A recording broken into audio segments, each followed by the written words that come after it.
कहानी सिर्फ आपके मनोरंजन के लिए है, आप अपने जीवन में ना अपनाएं। मैं भाई के कमरे में बैठी फोन चला रही थी।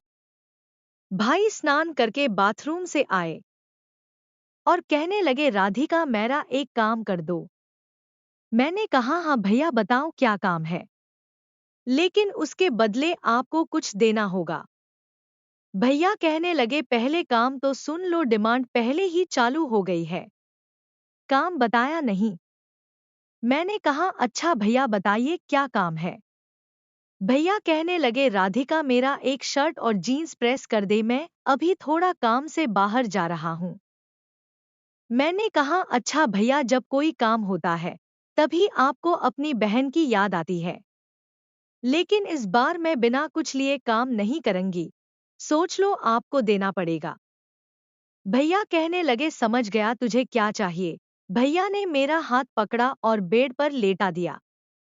दोस्तों, शुरू से बताती हूँ, मेरा नाम राधिका है। मैं 23 साल की खूबसूरत और एक भरी अमानत की मालकिन हूँ। यहाँ तक कि मेरे भैया भी मुझे देखकर फिसल जाते हैं। मेरे भैया की शादी हो गई है, लेकिन वह भाभी से ज्यादा मुझसे प्यार करते हैं।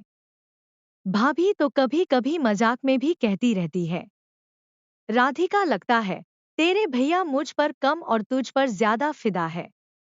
भाभी के ऐसे मजाक से मुझे शर्म आ जाती है, लेकिन जो है उसे कोई नहीं बदल सकता। दोस्तों, मेरे घर में मम्मी पापा और भैया और भाभी हैं। भैया गारमेंट टीचर है और भाभी हाउसवाइफ है।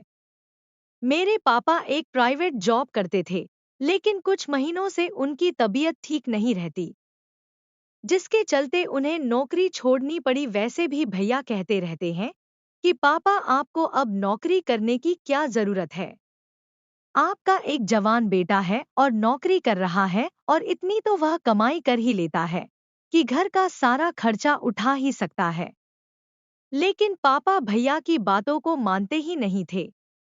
लेकिन जब उनकी तबीयत खराब होने लगी तब उन्होंने नौकरी छोड़ी। मम्मी भी उनको सुनाती रहती थी कि जब अजय नौकरी कर ही रहा है तो फिर आपको जॉब करने की क्या जरूरत है। लेकिन पापा किसी की बात को सुनते ही नहीं थे। मेरी मम्मी हाउसवाइफ है और मेरी भाभी भी हाउसवाइफ है। अब आप सोच रहे होंगे कि भैया नौकरी करते हैं और भाभी हाउसवाइफ है।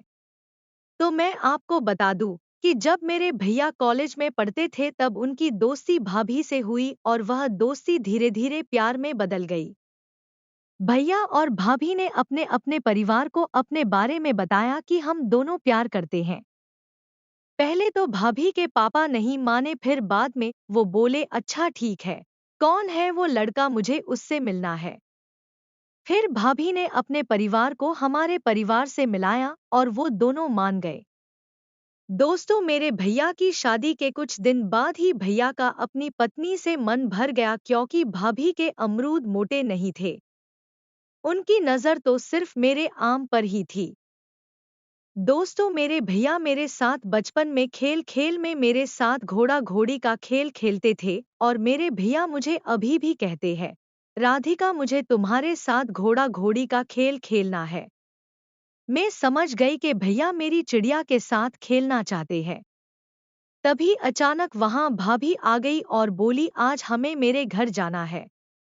दोस्तों, आज तो मैं अपने भाई के साथ घोड़ा घोड़ी का खेल नहीं खेल पाई, मगर कभी मौका मिला तो जरूर खेलूंगी। दोस्तों, कमेंट बॉक्स में जरूर बताएं आपको ये कहानी कैसी लगी और चैनल को सब्सक्राइब जरूर करें। Thank you.